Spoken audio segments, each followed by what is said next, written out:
Okay, so Sri Lankan politics, right? Everyone was caught a little off guard with this election. Yeah. Premadasa seemed to be in a really strong position, and then, boom. Big upset. Huge upset. So we're taking a deep dive today into the Trendline podcast. They did a whole episode on this, trying to figure out how this happened, and luckily we've got our expert here to help us unpack it all. Happy to be here. So it felt like Premadasa had it all. The name recognition, the platform, everything. What went wrong? Well, one thing that really jumps out, and it's something we're seeing around the world, is this desire for something new, especially among younger voters. They want to see a fresh face, a clean slate. Exactly. And Premadasa's opponent, Anura Kumar Dissanayake, he really capitalized on that feeling. But the thing is, it wasn't just about being the new guy, you know? It went deeper than that. How so? Well, the way Dissanayake ran his campaign, the language he used, the policies he focused on, even just his style, it all just felt different, like a real departure from the usual political scene. So it was about embodying change on every level, not just talking about it. Exactly. Fascinating. But let's be real. Elections, it often comes down to something a lot more, universal. The economy. And Sri Lanka's economy hasn't exactly been booming, right? No, not at all. And the Trendline podcast, they really hammered that point home. The economy, it was the deciding issue for voters. People were hurting, and they wanted to see solutions, like yesterday. Yeah, and Dissanayake, he really understood that. He didn't just say, hey, the economy's rough. He offered solutions that felt,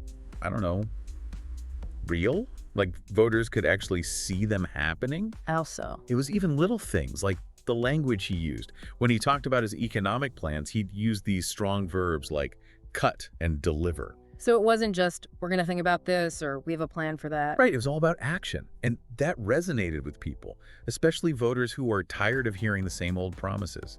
They want to see results, and they want them now. Makes sense. Do you think Premadasa's message on the economy just, missed the mark a bit? It's possible. I mean, don't get me wrong, focusing on social welfare programs, that's important. But it might not have had that same urgency, that same immediacy that voters were looking for. With inflation and the cost of living just going through the roof, people are feeling the pressure. Exactly. And the Trendline podcast, they actually made a really interesting point about that. They said Premadasa's speeches, they were full of good intentions, but they were also kind of heavy on the details. He got bogged down in the policy weeds and maybe lost that emotional connection. Whereas Dissanayake cut right to the heart of the matter. Exactly. It's amazing how a subtle shift in communication can make all the difference. Speaking of communication, the podcast also made a big deal about digital outreach in this election. Seems like that played a big role, especially with younger voters. Oh, absolutely. In this day and age, you can't underestimate the power of a strong online presence. And that was another area where Dissanayake just nailed it. So how did he use digital differently? It's not like Premadasa was off the grid entirely. Right, but it was more than just being present online. Dissanayake used social media to actually interact with voters. Like, he'd host these live Q&A sessions, respond to comments, even use humor and memes to connect with younger people. He was speaking their language. Exactly. It felt authentic. And the podcast mentioned that Premadasa's digital campaign wasn't quite as, robust. Do you think that hurt him with younger voters? It definitely didn't help, especially in Sri Lanka, where young people are so tech-savvy and politically engaged. They expect you to be fluent in digital, just like you'd be fluent in any other language. And that's something we're seeing more and more in elections globally. It's not just about what you say. It's how you say it and where you say it. Exactly. Makes you wonder, though, was it more than just policies and digital strategy? Did Disanayake's leadership style itself resonate more with voters? That's a really good question, and it's something the Trendline podcast picked up on too. Their take was that in times of crisis, and Sri Lanka's definitely facing some challenges, people want a leader who seems strong, decisive, someone who can navigate choppy waters. Someone who can weather the storm, so to speak. Exactly. And the Trendline podcast, they pointed out something really interesting. They said even Disanayake's body language, the way he carried himself during speeches, his tone of voice, it all projected the sense of calm, like, hey, it's gonna be okay. Even amidst all the chaos. Yeah, exactly. It's like he was saying, I got this, without actually saying it.